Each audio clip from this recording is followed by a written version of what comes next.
김학주 전무와 함께하는 마켓 키워드 시간입니다. 한 주간의 시장 주요 이슈들 분석해보는 시간이죠. 우리자산운용 김학주 전무 오셨습니다. 어서 오십시오. 네, 안녕하십니까? 네, 이번 주에 지수 2000선을 넘어섰습니다. 역시 외국인의 힘이 강력하고요. 반면에 기관과 개인들은 매도 쪽에 서 있는데 누구의 힘이 더 강할까요? 주가는 어떻게 될 걸로 보세요? 전통적으로 보면 역시 그 캐스팅 보트를 쥐고 있는 건 외국인이죠. 예. 근데 이제 그들이 이렇게 한국에 관심이 많아지는 이유가 첫 번째는 이제 그 올해 초에 너무 과매도되지 않았습니까? 그러니까 뱅가드 매물도 있었는데 설상가상으로 그때 가장 안 좋은 모멘텀이 발생을 했었죠. 그러니까 미국의 출구 전략이나 일본의 그 아베노믹스 나오면서 이제 이 한국이 글로벌 왕따가 되는 그런 상황이었었는데 지금은 그 반대로 가고 있지 않습니까? 중국이 회복되고 있잖아요. 네.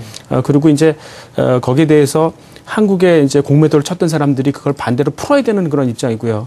또 인도나 인도네시아가 연말에 어떻게 될지 모르지 않습니까? 그러니까 자꾸 이쪽으로 보게 되는 한국 쪽을 좀 사게 되는 뭐 그런 힘이 지금 굉장히 강합니다. 근데 그 핵심은 아무래도 중국일 겁니다. 근데 중국을 사고 싶은데 상하이 지수는 지수로서 약간 좀 왜곡된 부분이 있지 않습니까? 그러니까 차라리 중국을 사기 위해서는 경기에 아주 민감한 그런 산업재나 소재가 많이 들어있는 이 코스피가 더 좋다고 생각하는 거죠.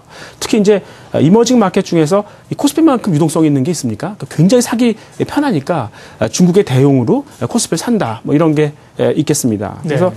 그동안 이제 주가가 너무 급하게 올랐지 않습니까? 그러니까 조금 뭐 기간 조정은 있을지 모르겠지만 그리고 지금 뭐 불확실성도 좀 있지 않습니까? 그래서 뭐 이제 QE 이제 슬슬 푸는 거 하고 그다음에 그 시리아 사태, 시퀘스터 뭐 이런 불확실성이 있지만 제가 보기에는 이런 것들이 다 해피엔딩으로 끝날 것 같아요. 그래서 요거 지나가면은 다시 한번 레벨업 되지 않을까 증시는 네. 이렇게 생각하고 있습니다.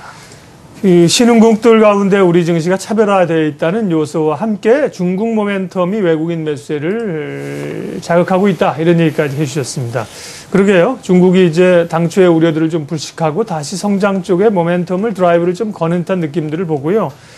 중국은 특별히 이제 금융주들이 또 관심이 있는데 중국 정부가 은행들에게 우선주를 발행할 수 있도록 해주겠다 이런 검토한다는 보도가 있었는데요. 이건 지난번에 중국 증시가 왜 한 차례 뭐 주문 실수로 급락했던 때 있지 않습니까? 5%가 6% 급락했을 당시에도 장중에 왜 그러냐, 왜 빠지느냐 이런 얘기가 좀 나왔었어요. 사실은 뭐 주문 실수 얘기였었지만 우선주를 은행들이 우선주를 발행할 수 있도록 해준다. 이건 어떻게 해석을 해야 됩니까? 그러니까 굉장히 색다른 네. 그리고 관심이 가는 그런 대목이거든요. 그러니까 98년에도 사실 중국 은행들이 부실이 되게 많았지 않습니까? 네. 그때 중국 정부가 4대 국유자산 관리공사라는 걸 세워서요. 그 관리공사로 하여금 은행들의 부실 자산을 매입하게 했어요. 그러니까 공적 자금을 투입한 겁니다. 그러니까 민간한테 은행주의 지분을 열지 않았었죠. 그 이유는 첫 번째는 관치금융이니까 예. 그러니까 영향력을 떨어뜨리고 싶지 않다. 두 번째는 은행들의 주식이라는 게 이 기득권이 공산당의 부호 아니겠습니까? 그걸 놓기 싫다는 거였었거든요. 근데 이제 그 두 가지를 포기하겠다는 거죠. 그래서라도 좀 이 시장, 그 금융의 기능을 시장에 맡기겠다는 거거든요. 그러니까 중국이 그 성장함에 있어서 가장 방해 요소 중에 커다란 게 이 금융 기능이 낙후된 거거든요. 근데 이제 그게 슬슬 개선된다고 네. 보는 거죠.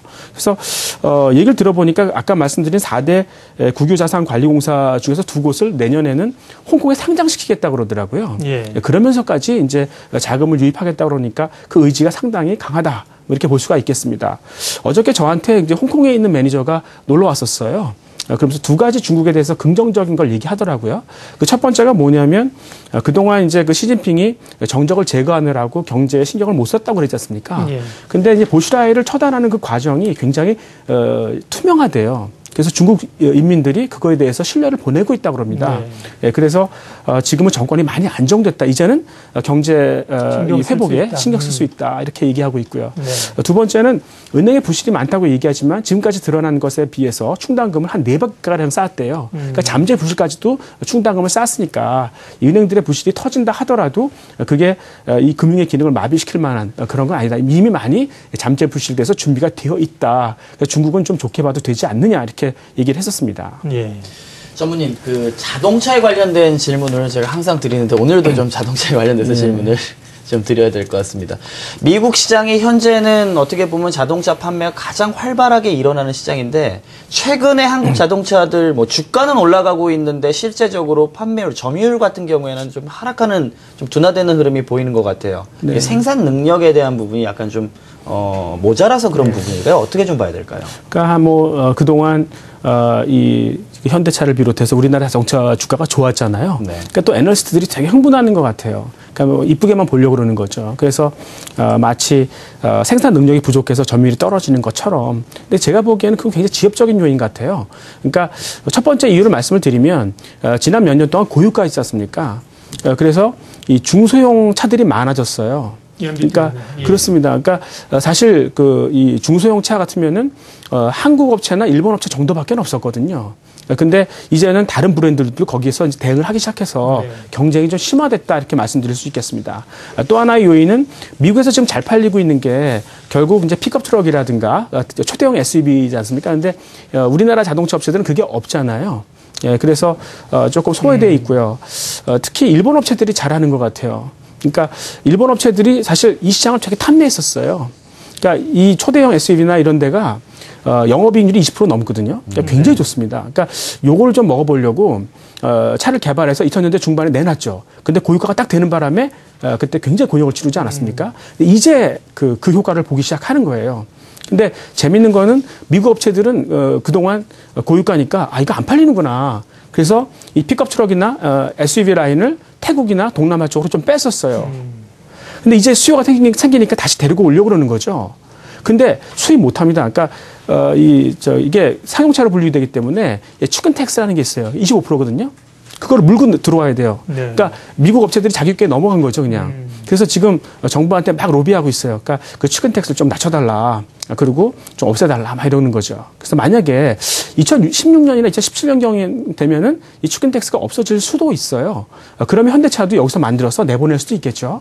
근데 아무튼 지금 경쟁이 치열해졌고 우리가 대응할 수 있는 지금 한참 수요가 살아 올라오는 그런 차종에 우리가 없기 때문에 당분간은 적어도 2, 3년간은 굉장히 네. 점유율 상승에는 좀 곤욕을 치르겠다. 이렇게 네. 말씀드릴 수 있겠습니다. 조금 전에 말씀하신 그런 그 상용차 해외에서 만들어서 들어올 때 붙는 세금이 치킨 텍스.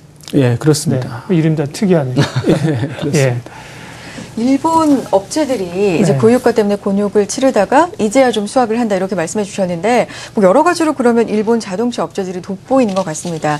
이렇게 되면은 우리 입장에서는 조금 불리해지는 게 아닌가. 경쟁 입장에서 어떻게 그렇죠. 보세요? 엔리악세 요인도 있고. 네. 예. 그렇습니다. 그래서 이제 이 글로벌 헤지 펀드들이 롱숏을 하잖아요. 뭘 하나 사고 뭘 하나 팔 때 네. 항상 그 페어를 붙일 때 일본 차, 한국 차를 비교해서 경쟁을 시키거든요. 그러니까 만약에 일본 차가 그만큼 좋아지면 우리는 그만큼 공매도의 대상이 될 수도 있는 거죠. 근데 요즘에 말씀하셨듯이 일본 차가 조금 약진을 하는 것 같아요. 그러니까 앵커 말씀하신 대로 지금 뭐 엔화는 약세로 가는데 원화는 강세로 가고 그런 요인도 하나 있고요. 네. 또 하나 특이할 만한 거는 하이브리드 카가 이제 일본의 어떻게 전유물이나 마찬가지 아닙니까? 근데 그 하이브리드 카가 거의 한물 같다고 생각했었는데 네. 최근 유럽에서 인기가 좋아지고 있어요. 굉장히 특이한 거죠. 그러니까 유럽에서 하이브리드 카가 인기가 있다는 건 굉장히 특이한 일입니다. 왜냐하면 유럽에는 연비가 좋은 디젤차들이 되게 많거든요. 근데 그 와중에서도 하이브리드 카가 이제 매력이 있다는 것은 유럽의 그 택시 드라이버나 렌터카 업체들이 연비에 민감하잖아요. 근데 그 기존의 로컬 디젤차보다는 하이브리드카가 낫다고 생각하는 거예요. 그러니까 도요타 같은 경우도 작년에 자기네가 유럽에서 판 차종 중에서 한 13% 정도를 하이브리드카로 팔았어요. 근데 올해는 벌써 25%예요. 그러니까 굉장히 빠르게 늘고 있는 거죠. 그래서 이 하이브리드카의 연비가 이제 슬슬 먹히는 거 아닌가 이런 고민이 있는 거죠. 그래서 이 하이브리드카는 전기차하고 그 탄생 배경이 다릅니다. 그러니까 일본 업체들이 했잖아요. 그러니까 일본 업체들이 연비를 조금씩 개선시키는 걸 되게 집요하게 했었어요. 그러니까 가솔린 하나에다가 공기 한 뭐 15 정도를 집어넣어서 이게 이상적인 공연비다 이렇게 얘기했었거든요. 근데 공기를 24까지 집어넣은 거죠. 네. 그렇게 되면은 이 연료가 완전 연소될 거 아니겠어요. 그 이제 전문 용어로 린번이라고 그러거든요. 네. 그러면서 이제 혁신적인 기술을 했었는데 과거에 린번 엔진이라는 게 그런 거군요. 그럽니다. 네네. 그렇습니다. 근데 더 이상 못 하는 거죠. 더 이상 뭐 30까지 집어넣을 수 없다. 예. 다른 건 뭐 할 수 있는 거 있냐 그러니까 어차피 자동차가 달릴 때 이 전기를 만들어내지 않습니까? 그거를 이용할 수 없느냐. 그래서 자동차가 이제 등속 주행을 할 때는 그 모아놓은 전기로 한번 가동할 수 있지 않을까, 보조로 한번 써보자, 뭐 이런 거거든요. 반면에 이제 전기차 같은 경우는 환경을 생각해서 엔진을 태우지 혁화 연료를 태우지 말고 전기를 구동시키자. 그러니까 전기차 아직도 문제가 되게 많은데 거기에 비해서는 하이브리드 카는 굉장히 문제가 좀 적은 거죠. 예, 그래서 만약에 이 하이브리드 카가 어떤 패러다임을 바꾼다. 네. 이럴 경우에는 이제 한국 업체한테 새로운 어떤 위협이 될 수도 있겠다. 이렇게 볼 수 있겠습니다. 그러네요. 그런 거 보면 뭐 토요타나 혼다나 하이브리드 쪽에서 상당히 치고 나는데 국내 업체들은 하이브리드 시장을 제대로 국내 차들이 따라잡지 못하는 것도 좀 같아요. 어쨌든 이 자동차 오늘 얘기를 많이 했는데 환경을 보면 한국 업체들이 좀 불리하고 밀리는 그런 환경인데 다행히 중국 쪽에서는 한국 업체들이 잘하고 있다고요. 네, 그러니까 여지껏 우리나라 자동차 업체들의 수익성을 지켜준 게 결국 이 중국을 비롯한 신흥시장 쪽에서 워낙 잘했기 때문에 네. 그런 거죠. 근데 중국은 확실히 자동차 수요가 늘어날 수 있는 그런 잠재력은 있습니다. 특히 이제 이 젊은 층들이 대도시에 살다 보니까 차를 많이 사고 싶어 하죠. 근데 그들한테 만약에 이제 할부 금융을 해주면은 그럼 지금이라도 자동차 수요는 폭발적으로 늘 수 있어요. 근데 지금 2, 3선급 도시 있지 않습니까? 그쪽은 중국 정부가 인프라 막 깔고 있잖아요. 뭐 주차 시설이라든가 도로 막 깔고 있지 않습니까? 그러니까 이쪽은 좀 할부 금융을 늘려주려고 하고 있어요. 그러니까 현대차가 과거에 1선급 도시, 뭐 상해나 북경 쪽에서 그 지방 정부나 중앙 정부하고 좋은 관계를 유지하면서 성공을 거뒀지 않습니까? 그게 2, 3선급 도시에서도 반복될 것이냐 하는 게 가장 궁금하죠. 그러니까 제 생각은 반복될 것 같아요. 왜냐하면 이게 이제 관시라고 그러지 않습니까? 그 관시라는 것은 지속되거나 더 강화될 확률이 높아요. 그러니까 사실 중국에 투자를 할 때 있지 않습니까? 그때 일단은 그 투자 자금 중에서 돈을 못 빼요. 그러니까 그 투자 자금의 이자라든가 로열티 정도만 뺄 수 있거든요. 나머지는 다 재투자해야 됩니다. 그러니까 일본 업체들은 약간 좀 머리를 굴리면서 할까말까 했었는데 현대차의 정몽구라는 사람이 과감하게 팍 투자하니까 중국 정부가 이 사람 믿을 수 있는 사람, 신의 딱 이렇게 나온 거죠. 의리 있는 사람이라 이런 거죠. 그러니까 한번 그렇게 각인이 됐으면은 2, 3선급 도시에서도 그게 굉장히 작용을 할 거로 보고 있어요. 다만 1선급 도시에서는 이제는 자동차가 다 보급됐거든요. 그래서 이게 이제 교체 수요만 있어요. 근데 그 교체 수요는 주로 럭셔리 비클, 그러니까 고급차만 되거든요. 근데 우리는 그 차가 없잖아요. 그리고 또 아까 말씀드린 것처럼 뭐 초대형 SUV라든가 픽업 이런 쪽으로 이제 차종이 좀 다양화돼야 되는데 아직까지는 그게 정체되어 있는 거니까 현대차가 지금 물론 뭐 싸죠. 그렇지만 그 싼 프로파일을 쉽게 벗어내기 어렵겠다. 그래서 주가가 좀 많이 올라왔으면 적절히 차익 실현하는 게 맞겠다. 뭐 이런 생각을 하고 있습니다. 네. 마켓 키워드 우리 자산운용 김학주 자문님 함께했습니다. 오늘은 이제 외국인들 매수세와 관련한 시장 이야기로 자동차 쪽 이야기를 많이 했네요. 시간 내주셔서 고맙습니다. 네, 감사합니다.